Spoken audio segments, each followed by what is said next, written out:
रात के समय शिकागो की सड़कों पर डिटेक्टिव माइक नॉरिस, एक सीरियल किलर जिसका नाम चार्ल्स ली रे था, उसका पीछा कर रहा था। माइक ने रे को गोली मारी जिससे वो बुरी तरह जख्मी हो गया। रे का साथी एडी घबरा गया और उसे वहीं छोड़कर भाग गया। जान बचाने के लिए रे एक टॉय स्टोर में घुस गया और पीछे पीछे माइक भी अंदर आ गया। दोनों खिलौनों की गलियों में एक दूसरे का पीछा कर रहे थे। रे समझ चुका था कि वो अब ज्यादा देर जिंदा नहीं रहेगा। गुस्से में उसने बड़बड़ाया कि वो किसी जिंदा इंसान को ढूंढ लेगा ताकि मरने के बाद भी उसकी आत्मा किसी और के अंदर जाकर फिर से जन्म ले सके। लेकिन वहां उसे कोई नहीं मिला। तभी उसकी नजर एक गिरे हुए गुड गाय डॉल पर पड़ी जो देखने में आश्चर्यजनक रूप से असली लग रहा था। रे ने गुड़िया उठाई, उसका सिर पकड़ा और एक अजीब सा वूडू मंत्र पढ़ने लगा। शांत रात का आसमान अचानक बिजली से भर गया। एक तेज बिजली सीधा टॉय स्टोर पर गिरी। धमाके की ताकत से माइक दूर जा गिरा। मलबे में उसे रे की लाश मिली और उसके बिल्कुल पास वही गुड गाय डॉल पड़ा था। उधर आज एंडी का छठा जन्मदिन था। वो टीवी पर गुड गाय डॉल का एड देख रहा था। उसे वो गुड़िया बहुत चाहिए थी। एंडी ने सुबह जल्दी उठकर अपनी माँ कैरन के लिए नाश्ता बनाया और उन्हें बेड पर जाकर दिया। कैरन अकेले ही एंडी की परवरिश कर रही थी। एंडी ने उतावलेपन से गिफ्ट खोला लेकिन उसकी मुस्कान थम गई। पैसों की तंगी के कारण कैरन असली गुड़िया नहीं ला पाई थी। उन्होंने उसे सिर्फ एक जीन्स दी जो कई साल चल सके। कैरन को पता था कि एंडी को असल में क्या चाहिए था, गुड गाय डॉल। फिर एक दिन जब कैरन अपने डिपार्टमेंट स्टोर में काम कर रही थी, उसकी सहेली मैगी ने बताया कि बाहर एक homeless peddler second hand good guy doll बेच रहा है। नए की कीमत $100 थी लेकिन वो बस 50 में दे रहा था। कैरन ने गुड़िया को गौर से देखा। ये बिल्कुल एड वाली जैसी थी। मोल भाव करके कैरन ने उसे $30 में खरीद लिया। एंडी को गुड़िया मिली तो वो खुशी से उछल पड़ा। गुड़िया की आंखें हिल रही थी और वो खुद का नाम बोलती थी, हाय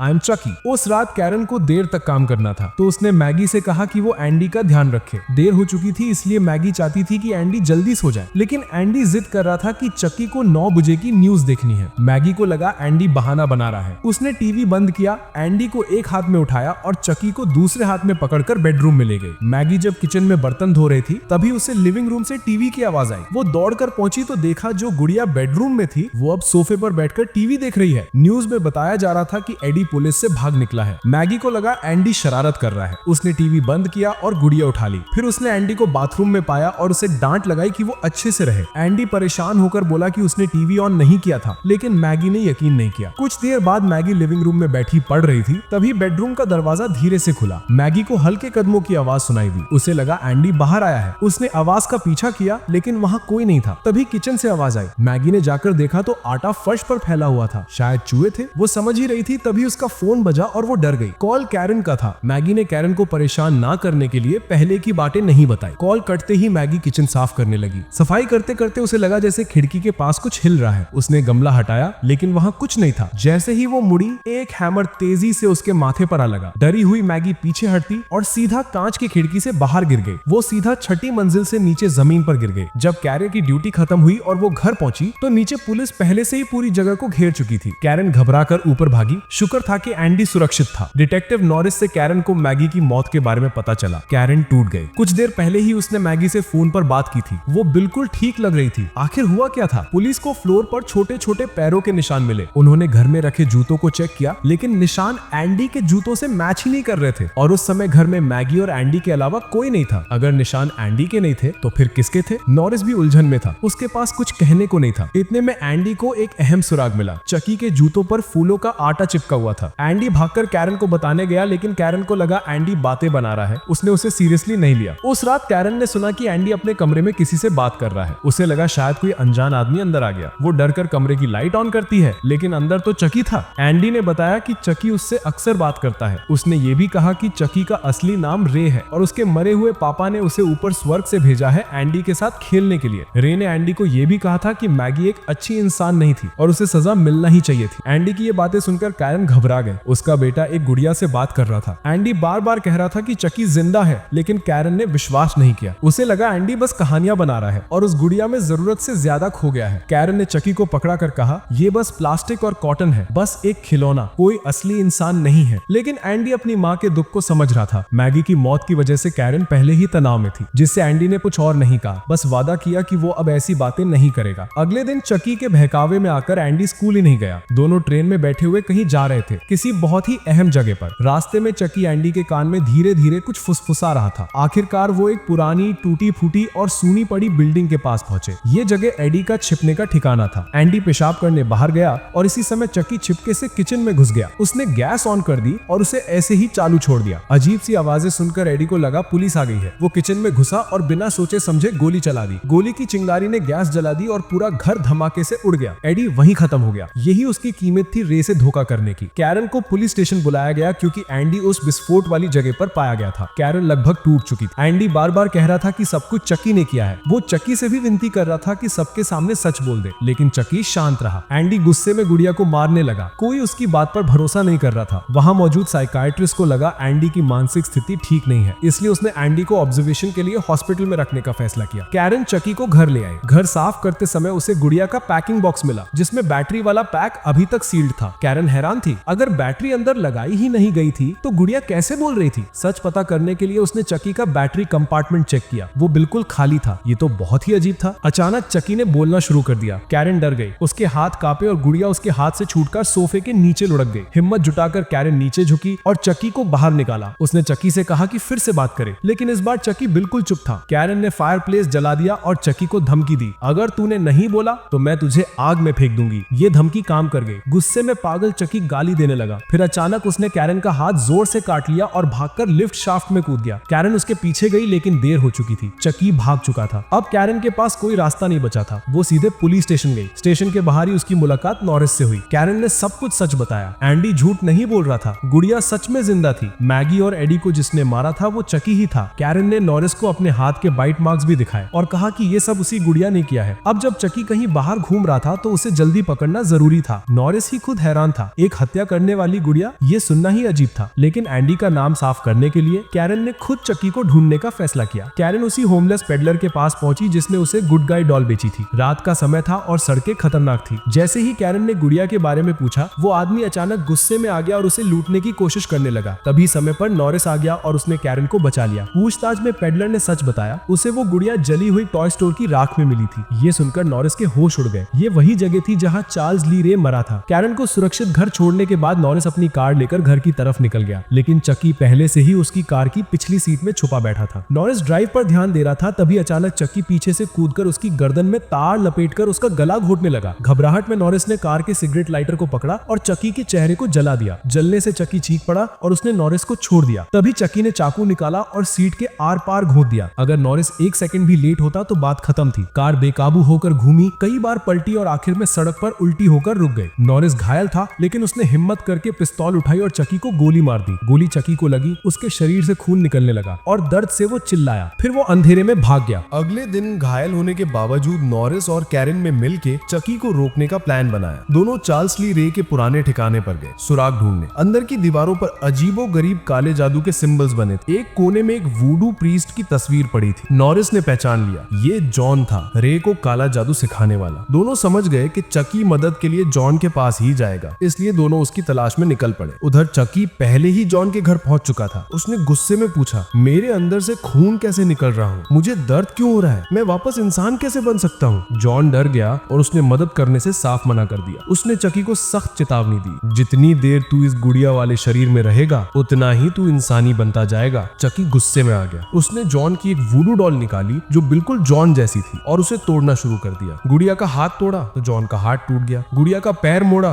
तो जॉन चीखता हुआ गिर पड़ा। जॉन लगभग मर चुका था। आखिर में उसने सच बता दिया। चकी अपनी आत्मा सिर्फ उसी इंसान में डाल सकता है जिसे उसने सबसे पहले अपनी सच्चाई दिखाई थी, और वो था एंडी। सच जानने के बाद चकी ने वूडू डॉल में चाकू घोंप दिया और जॉन वहीं खत्म हो गया। फिर चकी एंडी को ढूंढने निकल पड़ा। जब कैरन और नॉरिस पहुंचे तो जॉन उनके सामने खून के तालाब में पड़ा हुआ था, मुश्किल से जिंदा। मरते मरते उसने बताया कि चकी एंडी पर आत्मा वाला जादू करने वाला है, और ये भी बताया चकी को मारने का सिर्फ एक तरीका है, उसका दिल खत्म करो जो धीरे धीरे इंसानी बनता जा रहा है। उधर चकी तेजी से उस साइकियाट्रिक हॉस्पिटल की तरफ जा रहा था जहां एंडी को रखा गया था। अपने कमरे से एंडी ने खिड़की पर चढ़ते चकी को देखा और डर के मारे पागल हो गया। उसने बाहर निकलने का रास्ता ढूंढा और मौका मिलते ही कमरे से भाग निकला, लेकिन हॉलवे में उसकी टक्कर डॉक्टर आर्डमोर से हो गई। एंडी चिल्लाया कि चकी आ रहा है, लेकिन डॉक्टर ने सोचा कि एंडी फिर से डर की हालत में है। उसने उसे शांत करने की कोशिश की। तभी अचानक पीछे से चकी आ गया और उसने सीधे डॉक्टर की टांग में एक तेज चाकू घूंप दिया। इसके बाद वो आर्डमोर को थेरेपी रूम में ले आया और इलेक्ट्रोशॉक मशीन ऑन करके डॉक्टर को झटकों से मार दिया। इस सब के बीच एंडी हॉस्पिटल से भाग निकला। उसे पता था कि चकी रुकने वाला नहीं है, इसलिए वो सीधा घर की तरफ दौड़ पड़ा, शायद वहां छुप सके। कुछ देर बाद कैरन और नॉरिस हॉस्पिटल पहुंचे और उन्हें पता चला कि डॉक्टर आर्डमोर मर चुका है और एंडी गायब है। कैरन को तुरंत समझ आ गया था कि एंडी शायद घर गया होगा। दोनों फट से अपार्टमेंट की तरफ भागे। इधर एंडी घर पहुंच चुका था। उसने दरवाजा लॉक किया और बेडरूम की अलमारी में जाकर छुप गया। डर के मारे उसकी हालत खराब हुई पड़ी। थोड़ी देर में चकी भी आ गया। वो वेंटिलेशन शाफ्ट से रास्ता बनाते हुए अंदर घुस गया और हर रूम में एंडी को ढूंढने लगा। आखिर में उसने एंडी को क्लोजेट में छुपा हुआ पकड़ लिया। एंडी ने बेसबॉल बैट से बचने की कोशिश की, पर चकी की ताकत ने उसे हरा दिया और एंडी बेहोश हो गया। फिर चकी ने अपना वुडू रिचुअल शुरू कर दिया। जैसे ही वो मंत्र पढ़ने लगा, तभी कैरन और नॉरिस अपार्टमेंट में घुस आए और रिचुअल बीच में ही रुक गया। गुस्से में चकी उन पर टूट पड़ा। उसने कैरन की गर्दन पर काट लिया, जिससे वो दर्द से चिल्ला उठी। नॉरिस ने मदद करने की कोशिश की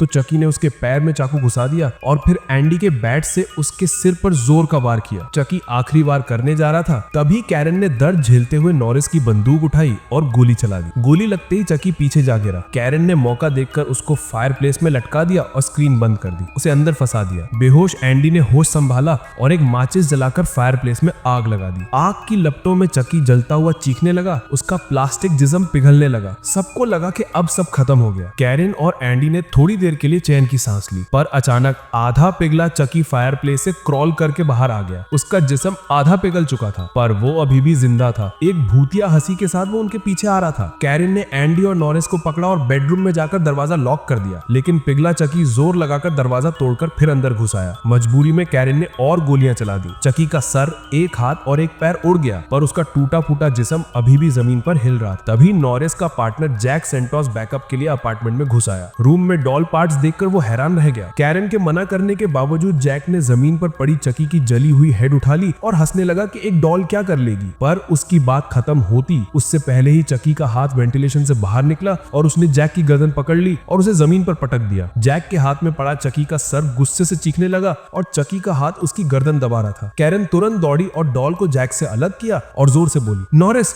उसके हार्ट पर गोली चलाओ। चोट लगे होने के बावजूद नॉरिस ने निशाना लगाया और ट्रिगर दबा दिया। गोली सीधा चकी के हार्ट में घुस गई। चकी ने एक डरावनी चीख निकाली और फिर हमेशा के लिए चुप हो गया। इस बार वो सच में मर चुका था। नॉरिस का पैर बुरी तरह जख्मी हो चुका था और जैक मुश्किल से बच पाया। और दोस्तों, ये कहानी यहीं पर खत्म होता है। अगर आपको ये वीडियो अच्छा लगा हो तो वीडियो को लाइक और चैनल को सब्सक्राइब जरूर करें।